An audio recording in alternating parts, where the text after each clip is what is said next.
So if you're anything like me or 99% of people who have an online offer, you'll know that handling objections can be the biggest bottleneck inside of your business.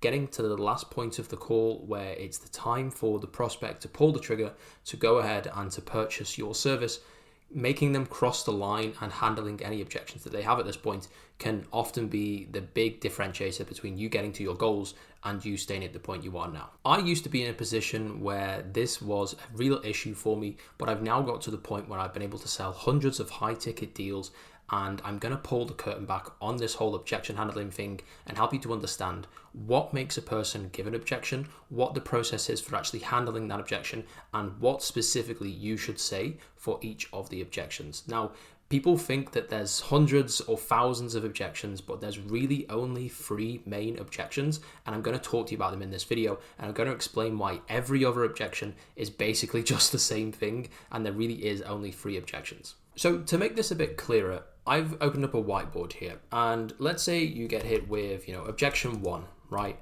Now, if objection 1 isn't one of the 3 main objections, which is either going to be money, it's either going to be fear, or it's going to be logistics, then this is known as a smokescreen. The prospect you have is not actually giving you this objection because it's what they really think. They are giving you this objection because they either don't want to tell you what they really think, they can't, or they just don't feel comfortable doing so, okay? And so what happens normally is if you get this objection, right, and they say to you, for example, I need to think about it, you might then turn around to them if you don't understand this technique, and you might start to handle that objection, okay? This is the completely wrong way to go about things because this is not an objection, it is a smokescreen. And so we need to handle smokescreens in the correct way, and we need to handle objections in the correct way. But in order to do that, we need to understand what are smokescreens and what are objections. And so if it's anything other than money or fear or logistics, then it is not an objection, it is a smokescreen. And so if I just move these down to the side here for a second, and so let's say, for example, we're going to get the dreaded, I need to think about it, right? And so if you get this, you do not need to go through the same technique as you would for money, fear, or logistics. And so instead of just going straight to one of these or straight to your normal, objection handling process, we're actually going to go away from this and we're going to do something different. So, if someone tells you it's too much money, I don't have the money, right, then we're going to go down the traditional route. But if they say they need to think about it and give you a smokescreen, then we need to do something else, right? And so we need to go through our smokescreen process, right? And so what the process is, and this is a completely different thing, and I'm not going to add it to this section, right? But if I just come over here, and so firstly, we have the smokescreen that comes in here, right? The prospect gives you the smokescreen. Next, so what you then want to do is you want to confirm their opinion, right? And the way that you do this is if someone says to you, I need to think about this, I need to go through this, I just need you a bit of time, what you're going to say is, okay, well, just before you do that, right, just, when you go away and think about this, right, just in your opinion, do you feel like this can work for you? Do you feel like we can get you to the result that we're offering, right? If you're doing Facebook ads for remodelers, do you feel, in your opinion, that we can actually get you, 10 appointments or whatever it is you're guaranteeing, right? At this point, 90% of the time, if you've done your job correctly, if you've done your pitch, which, if you're going to this part of the call, you probably have done, they're going to say yes, okay? And so then once they've confirmed their opinion, you want to find out why. You simply just ask them, okay, so why do you think that we can actually get you to 10 appointments, to 10K per month, whatever the offer is, right? Why is that? And so at this point then, they're going to actually give you some kind of let's say, some kind of reason, or they're going to give you some kind of evidence that you have previously given them. And so they are going to, clutch onto and say, the fact that you do Facebook retargeting is the reason why I think that we can get 10 appointments per month from you, whatever it may be, right? And so then they will give you a specific reason why. And then once they've done that, you're then basically going to say, okay, so because you are actually believe this and because you have a specific reason, you think we can get you to this point, this is the specific reason why. And so what else are you going to think about? When you do go and think about this, what else is going to come up for you? And so I don't know how to actually word this, right? But I guess you could almost you could ask them what else, okay? And so what we've done here, right, is we've been given a smokescreen, an objection where the prospect is telling you, right, that this specific thing here is the reason why I can't go ahead. And so then we're saying, okay, but you do believe that this is going to work for you? Yes. And this specific reason why? Yes. Okay. So if that's the case, then like why is it that you can't go ahead? You know, is there something else? Like we're basically asking the question here of what do you need to think about, but we're doing it in such a way so that we're sort of cornering the prospect. We're covering aspects first, and then they're going to give another reason, and then this is the actual main objection, right? They then might give you another smokescreen. So they then might say to you something along the lines of, I need to speak to my partner about it. If that's the case, then we're basically just going back to this point. And so you repeat the process again. And it's the same thing with the partner, right? So say, oh, I need to speak to my business partner, I need to speak to my wife, or whatever it is. And so then you go through the same process again. Okay, no problem. I understand you need to speak to your wife. So, you know, just to confirm, like in your opinion, you do actually feel like we can get you to this point, right? Before you go and speak to your wife. Yes, I do. And you believe it because of this specific reason that you just told me. Yes, okay, brilliant. So when you do go and you speak to your wife, like what is it that's going to come up for your wife, or what might have stopped them in the past, just to see if I can help you with it right now? And so then they're going to say another reason, right? Because they need to speak to their partner as, you know, it's a smokescreen, it's not a real objection, because they need to speak to their partner about something specifically. Maybe it's the price, maybe it's the fact that they are worried that this is not going to work out. You know, maybe they've seen a few testimonials from you and they don't think they're genuine or something, right? So they need to actually go through this. And so we're trying to get to the bottom of what this thing is, because once we find out what this is, then we can actually hit it head on, okay? So this is the smokescreen process. Now, if for whatever reason, they turn around to you and they say no at this point. So let's say we've asked them, in your opinion, do you feel like you can get to this bit? There's a few things that might be going on here. Either one, your pitch just isn't very good and your offer's just not very good. Maybe you have been a little bit harsh on the call, or, you know, they haven't really liked you, or you know, there's no real rapport that's been built in the call. That might happen, right? Or sometimes they might just think, you know, oh, I've done Facebook ads before and I just don't think this is for me, okay? And so then you want to go down the opposite process, right? So instead of asking, why is this something that would work for you? You then basically go in the opposite and say, is there anything that's missing from this? Is there something which I should have shown you today which would have given you a little bit more confidence, right? 99% of the time in this case, they're going to say no, simply because they can't think of a specific reason of why this is. So in your opinion, do you feel like this can get you to 10K? Oh, I'm not sure, you know, I haven't really, you know, done too much research on this. Okay, well, is there anything here that which is going to stop you from getting to that point? You think just wouldn't work for you? And they're going to say no at this point. Like I don't think I've ever seen a person actually say no at this point. And so then you give your reason. So once you've done your opposite, you're then basically going to get back to this point, right? And so then you go to the why question. Okay, so if you don't think there's anything that's stopping you right now, like what is it about the service that thinks that maybe it could get you to that point then? And so then you're going to get to this point, and then you go through the what else question, and so then we're back to here. And what we're hoping for is we're going to do a few loops of this little circuit, right? And then eventually they're going to give us a real objection, okay? And so then that is going to come from this point here, and we're going to go all the way here to an actual objection. And so I'm trying to tie this all together so it looks like some kind of coherent flow chart here. But now we actually have an objection, right? And so it's going to be one of these three things. It's going to be logistics, it's going to be fear, it's going to be money. And so to explain what these are, money is, of course, they do not think it's either worth the price or they do not have the money, okay? And so this is going to be the first real objection that we have. And so when it comes to the actual money objection, we're going to do a similar thing than what we did over here with the smoke screen, okay? And so this part here where we're confirming their opinion, we're going to do exactly the same here for the money objection. And we're also going to ask them why they feel that way. And so what we're going to say in this situation is, you know, they're going to tell you it's too much money, I don't have the money, something like that. And so then you're going to say, okay, so in your opinion, do you feel like we can actually get you to the offer? And so they will say yes. If they say no, of course, go down the opposite route.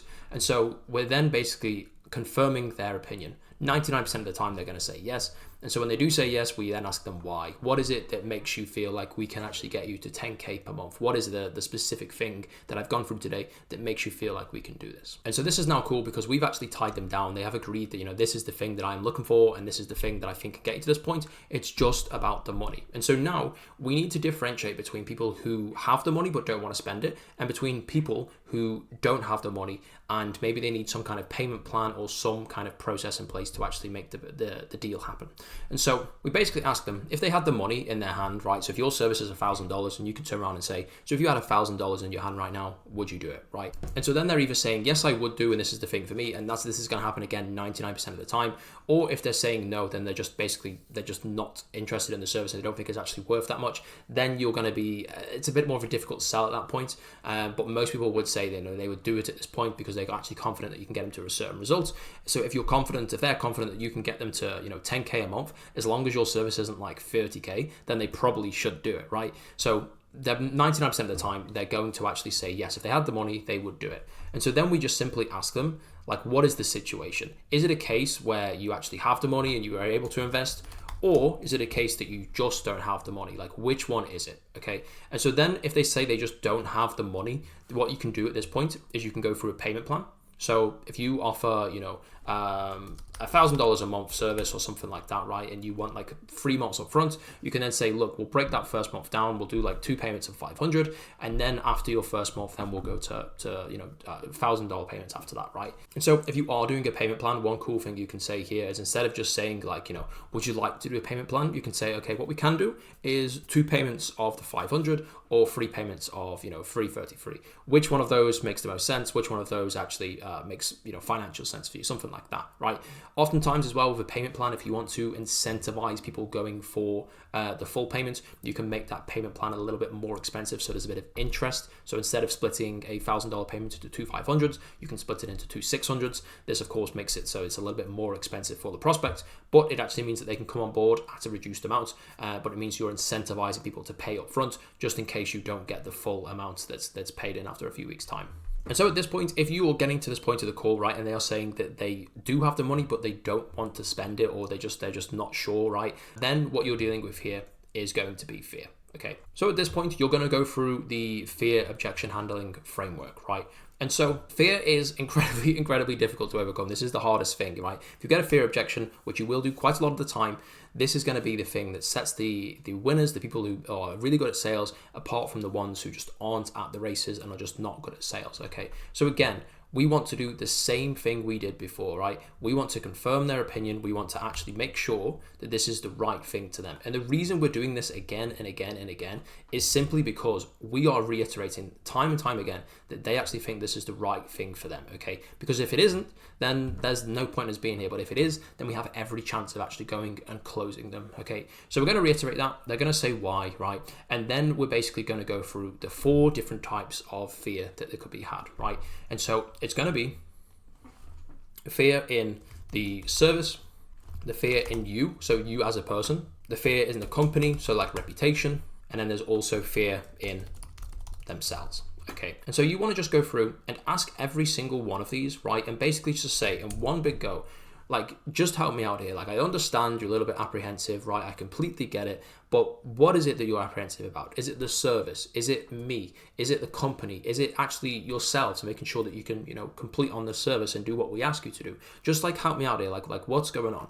And when you're super open about this and you look the person dead in the eye and you just say, look, I know that you're worried about this, but just help me out here. Like let's go through it. We've gone through a point where we might have had 2 different smoke screens to the fact that, maybe it's a bit too much money, and finding out they actually do have the money. But there's maybe a bit of apprehension here, to now finding out what the actual apprehension is, like what it is about here. And so through each part of these, there's so many different avenues that you could go on, right? If it's about the service, maybe it's about the fact they don't like Facebook ads. Maybe it's about the fact that, they don't really believe that the retargeting you're doing is going to work, whatever it is. And so you need to know your service inside out so you can actually go and counter any objection that someone might give you based around your service. And so this is going to be so niche specific and so service specific, but every single time that someone tells you something, or like, this is what I'm worried about, you then need to give them some really hardcore evidence based on like why this isn't the case. And so we have people, for example, who might be concerned that the appointments that we give them won't show up, okay? But I actually like to go out and just show people, like, this is the exact process that we have. This is why it works. This is the results that we've had in the past. We have this whole process. We've spent like hours and hours focusing on this. And so that's exactly why this problem doesn't happen for our clients anymore. And that's exactly why you shouldn't be concerned about this, right? And one rule of thumb when you're doing this is just have extreme amounts of confidence. If someone gives you this kind of objection and you say like, oh, the service, like the show rate, well, I'm actually really, really, really glad you brought this up, because this is something that I spend hours and hours working on.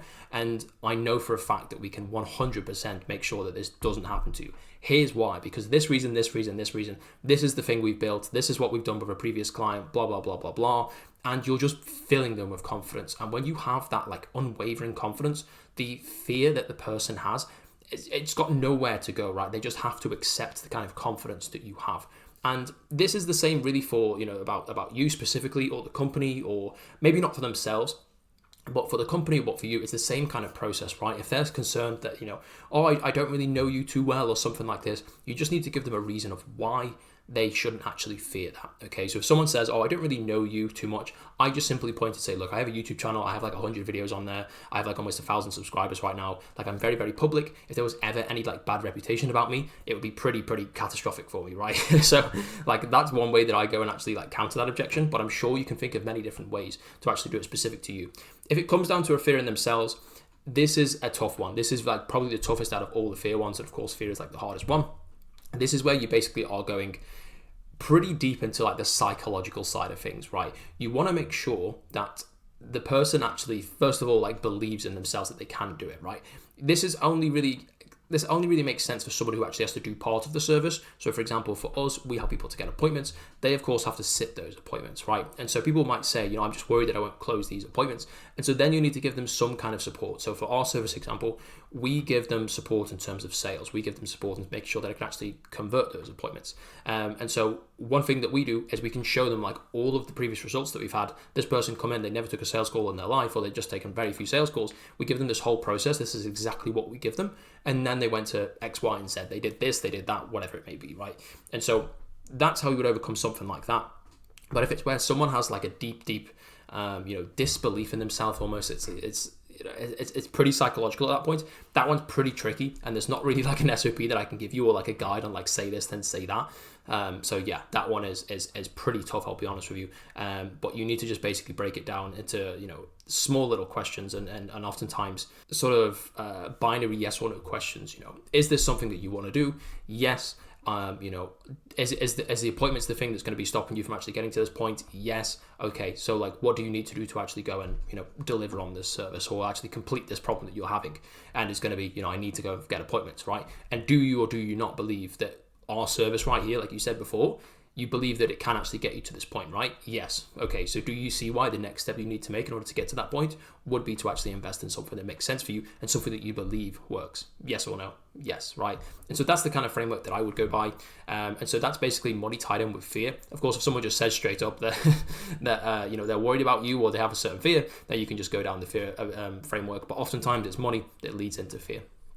And so the last one is going to be logistics, and I've kind of ruined a bit of space here, but logistics is pretty straightforward, and for most of you it's not going to be an issue. Logistics is going to be around dates, it's going to be around timings of things, it's going to be around how they actually do something with inside their team. So if you need them to do specific tasks, do they have the time, do they have the people, do they have the resources available to do this? If this is something which comes up quite a lot, then you probably need to incorporate something inside of your service that helps with this, because you can't just, for example, overcome someone's fear of logistics or objection of logistics without actually giving them a specific reason of why this is, right? And so this is going to be, again, very niche specific, service specific, but this is nothing that I really deal with too much, because a lot of people want sales calls. So if we give them sales calls, it's not really an issue. If someone says, for example, I'm going away for a few weeks, so I'm not going to be available, so we can't do it just now, you can oftentimes come up with some kind of agreement like, right, okay, well, we'll do like 50% now so we can lock this in, and then we'll move it to when you're actually available, when you're next free, and then you can come on board. Or for example, you could do something where you do a lot of the onboarding while they're away, and then they come back in. But there's many different ways that you can do this. But if you handle your objections in this way, and just first of all understand what is a smokescreen, what is an objection, then you're going to close so many more calls, right? This is one of the metrics where it actually, by improving this by 10%, you're actually going to increase your revenue by at least 10%. Because if you can make your objection handling go from 20% to 30% or whatever it is, then the amount of calls you're going to close is going to go from 20 to 30. The amount of money you're making is going to go from 20 to 30. And so it's just one of those metrics where if you take care of it, you're going to make so much money. Well, yeah, if you want more clients, if you want more calls, first link in the description. I don't really care if you click it or not. It doesn't really matter. I actually kind of like making these YouTube videos, to be honest, you know. But yeah, it's there if anyone wants to look at it. It's not a course. It's not anything. It's going to cost you $10,000 to come on board. But yeah, the link is just a video of me explaining what my company does, how we've done this many times before. But if you like the video, like it, comment, subscribe, and that fun stuff. And I'll see you in the next one. Cheers.